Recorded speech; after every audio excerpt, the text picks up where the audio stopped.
Press the bell icon of the ePathshala channel and never miss another update. Welcome back students, बहुत बहुत स्वागत है आपका हमारे ई पाठशाला के चैनल पे। आज हम करने जा रहे हैं स्नैपशॉट्स बुक का चैप्टर 2 द एड्रेस, जो कि क्लास 11th का है। आज हम इसकी शॉर्ट एक्सप्लेनेशन देखेंगे, किस तरीके से इस चैप्टर में क्या क्या इंसिडेंट्स हुए, कैसे हुआ।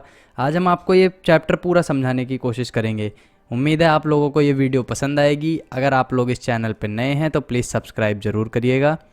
तो आइए चैप्टर स्टार्ट करते हैं। चैप्टर के ऑथर का नाम है मार्गा मैनको। ये मार्गा मैनको जो हैं 31 मार्च 1920 को बॉर्न हुई थी। ये जर्नलिस्ट भी हैं और राइटर भी हैं। तो ये बेसिकली जो देखा जाए ये रियल इंसिडेंट है, इसलिए इन्होंने ये स्टोरी लिखी। स्टोरी दिखाई है कि वॉर होता है तो किस तरीके से एक लड़की अपनी माँ का जो सामान बच जाता है उसको लेने जाती है अपने किसी जानकार के घर। तो वहाँ क्या क्या होता है ये इस स्टोरी में दिखाया गया है। ये स्टोरी कहाँ की बेस्ड है? ये स्टोरी नेदरलैंड्स की है। अब आप लोग ये सोच रहे होंगे कि मैंने यहाँ पे नेदरलैंड्स क्यों लिखा, बट जबकि बुक में आप ध्यान देंगे तो बुक में होलैंड दिया हुआ है। ऐसा क्या है कि मैंने नेदरलैंड यूज़ करा? तो मैं आप लोगों की जानकारी के लिए बता दूँ कि होलैंड जो था वो बाद में नेदरलैंड ही बना है। तो ये बात एक ही है, चाहे हम उसे होलैंड बोले चाहे नेदरलैंड बोलें। ये स्टोरी बेसिकली 3 लेडीज़ों पे हैं, जिसमें से 2 जीव्स हैं और एक नॉन जीव्स। तो नॉन जीव्स का नाम जो है वो है मिसिस डॉर्लिंग। ये है हमारी मिसिस डॉर्लिंग, ये मिसिस एस और ये उनकी डॉटर मिसिस एस की डॉटर। तो ये स्टोरी इन्हीं 3 लेडीज़ों के ऊपर घूमेगी। ये वहाँ का हम एक घर मान सकते हैं। ये घर 46 मार्कोनी स्ट्रीट, ये किसका घर है? ये घर है मिसिस डॉर्लिंग का।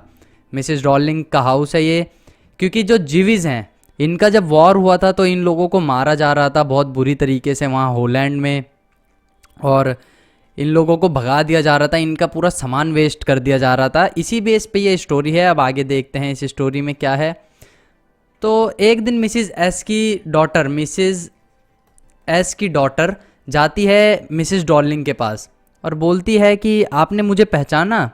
तो मिसिस डॉर्लिंग बोलती हैं नहीं, तुम कौन हो? वो ऐसे एक अचंभे की तरह उनको देखती है कि ये कौन है जो मेरे घर पे आई है लड़की, मैंने तो इसे कभी नहीं देखा। तो वो उन्हें कुछ बताती है कि मैं मिसिस एस की बेटी हूँ। वो मिसिस एस जो आपकी बहुत अच्छी फ्रेंड थी, वो जो लड़की होती है वो अपनी मॉम का एक ग्रीन निटेड कोट पहन कर गई होती है, जो कुछ इस तरीके का होता है ग्रीन निटेड कोट। तो वो ये पहन के गई होती है। इसको देख के उसकी जो मिसिस डॉर्लिंग है वो उसे पहचान लेती हैं और कुछ इस तरीके के एक्सप्रेशंस देती हैं कि ये क्यों आई है यहाँ। क्योंकि उन्होंने जो है उनका सामान रखा था, बेसिकली जितना भी सामान था उनके घर का एक्सपेंसिव सामान, बहुत ही रिच थे। मिसिस एस जो थी वो बहुत रिच थी और मिसिस डॉर्लिंग जो थी ये एक मिडिल क्लास या पुअर फैमिली के हम बोल सकते हैं थी। तो वो उनका जितना भी एक्सपेंसिव सामान था वो अपने घर ले आई थी। तो जब उनको देखती है उनकी बेटी को तो वो सोचती है कि ये जिंदा कैसे बच गई है, क्यों आ गई है मेरे पास? क्योंकि मिसिस एस जो थी वो इस वॉर में मारी जा चुकी थी। इसके बाद जो मिसिस डॉर्लिंग होती हैं वो उनको बाहर ही खड़े होकर बात करती हैं, मिसिस एस की डॉटर से बात करती हैं बाहर खड़े होकर, और वो ऐसे शांति से कुछ इस तरीके से अपना गेट घर का बंद कर लेती हैं, उनको घर तक में नहीं बुलाती। और गेट बंद करने का रीज़न क्या बताती हैं वो, कि अगर तुम्हें हमारे साथ कोई देख लेगा तो हमें भी मारेगा, ऐसा रीज़न बता करके वो गेट बंद कर देती हैं।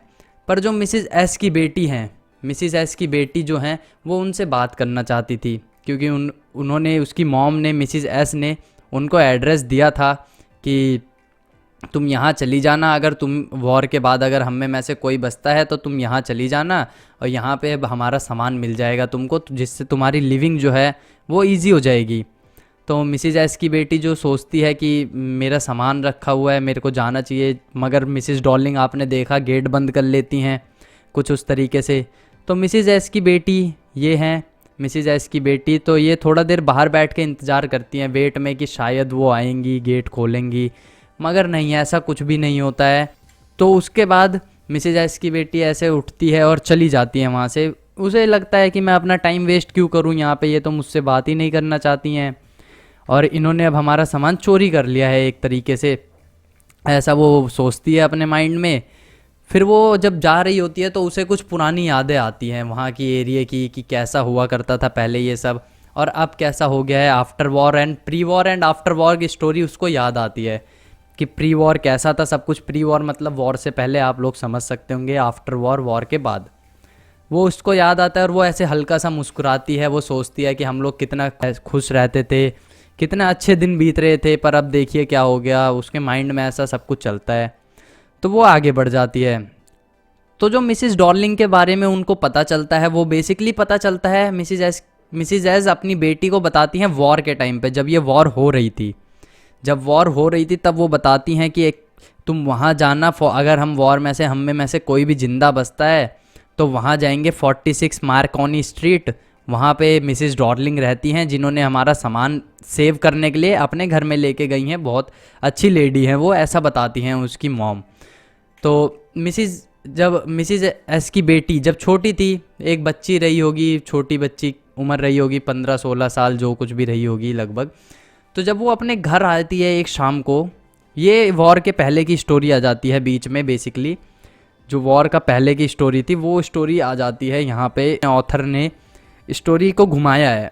जब वो घर आती है छोटी बच्ची, तो वो क्या देखती है, मिसिस डॉर्लिंग। इनको हम मिसिस डॉर्लिंग मान लेते हैं, मिसिस डॉर्लिंग। ये जो इनको देखती है कि वो उनके घर में बॉक्सेस पैक कर रही हैं और अपने घर में ले जा रही हैं, तो वो सोचती है कि ऐसा क्या कर रही हैं ये मिसिस डॉर्लिंग, मेरी मम्मी की बेस्ट फ्रेंड है, मेरी मॉम की, तो ऐसा क्यों कर रही हैं कि ये हमारा सामान अपने घर ले जा रही हैं। फिर एक दिन चलो हो गया, वो देखती है, कुछ नहीं बोलती। तो एक दिन वो क्या देखती है कि मिसिस डॉर्लिंग एक बहुत ही हैवी सूटकेस, कुछ इस तरीके का, जो उनसे उठाया भी नहीं जा रहा है, उसको भर के अपने घर ले जा रही होती हैं। तो वो सोचती है ऐसा क्यों कर रही हैं मिसिस डॉर्लिंग। बेचारी बच्ची है, अभी छोटी बच्ची है, 15-16 साल की या 14 साल की। आप सोच सकते हो कितना माइंड चलेगा उसका, कितनी इंटेलिजेंट रही होगी वो। और वॉर अलग चल रही है उधर, बहुत ही टेंशन है, टेंशन का माहौल है। तो वो अपनी मॉम से पूछती है कि मॉम, ये मिसिस डॉर्लिंग हमारे घर का सामान क्यों ले जा रही हैं।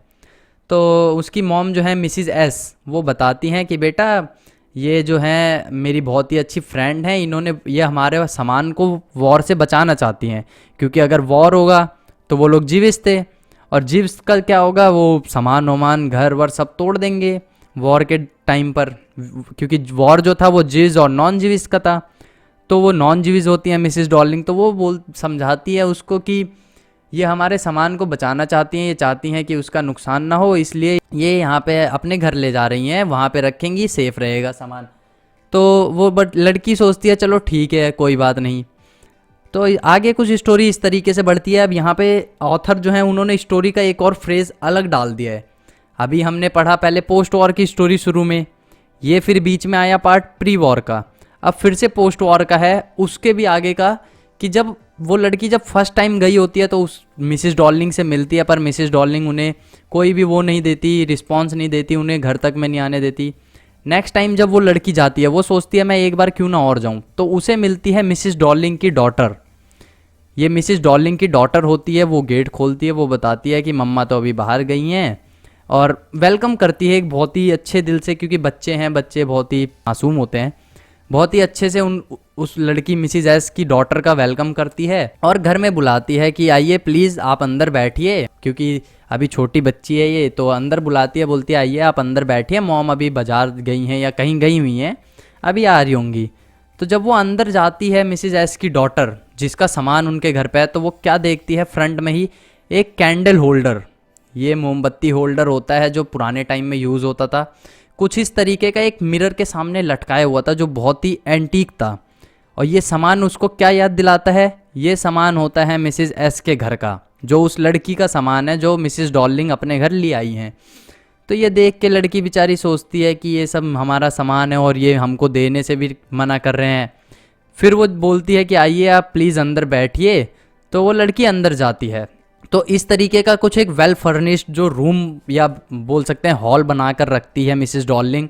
उसमें वो लड़की क्या देखती है कि इस हॉल में ज़्यादातर सामान हमारे घर का रखा हुआ है, जो हमारे घर पहले कभी हुआ करता था, और आज ये सामान मिसिस डॉर्लिंग ने अपने घर पे रख लिया है और मुझे ये देना भी नहीं चाहती हैं। अब मिसिस डॉर्लिंग जो थी वो गरीब थी, उनको अच्छा लगा ये सब सामान, क्योंकि वो नए नए, आप लोग सोच सकते हो कि जैसे अगर हम ही लोग गरीब होते इतने ज़्यादा कि हमारे पास कुछ भी ना होता और हमें एक्सपेंसिव सामान मिलता, तो हम किसी को नहीं देते वो चीज़ें। ये चीज़ होती है, ये एक इंसानी फितरत है जो होती रहती है। वो ऐसा देना नहीं चाहती थी। तो मिसिज एस की लड़की सोचती है कि अब मैं क्या करूं। वो बेचारी ऐसे बैठती है एक सीट पे, उसकी इतनी हिम्मत नहीं होती कि वो अपने सारे सामान को देख सके, क्योंकि अगर वो सामान देखेगी तो उसे उसकी मॉम की याद आएगी जो मर चुकी हैं, एक्सपायर हो चुकी हैं। तो वो याद नहीं करना चाहती, और प्लस फिर ये भी है कि उसको बेचारी लड़की को वो सामान भी वापस नहीं मिल रहा है जो सामान उसी का है। तो वो सोच रही थी कि अब मैं क्या देखूं। वो वहाँ से उठती है और वो आराम से बाहर जाती है, और उसके माइंड में ऐसा कुछ आता है कि अब मैं ये सब चीज़ भूल जाती हूँ, इससे अच्छा मेरे लिए और कुछ नहीं रहेगा, क्योंकि मैं जितना याद करूँगी ये सारी चीज़ें मेरे को उतनी ज़्यादा याद आती रहेंगी, उतनी ज़्यादा टेंशन देंगी। और वो लड़की जो होती है वो यहीं पे अपना सब कुछ भूल जाती है कि मेरा ऐसा कभी था भी, और वो चली जाती है मिसिस डॉर्लिंग के घर से, दोबारा कभी उनके घर नहीं आती है। यहीं पे ये स्टोरी हो जाती है एंड।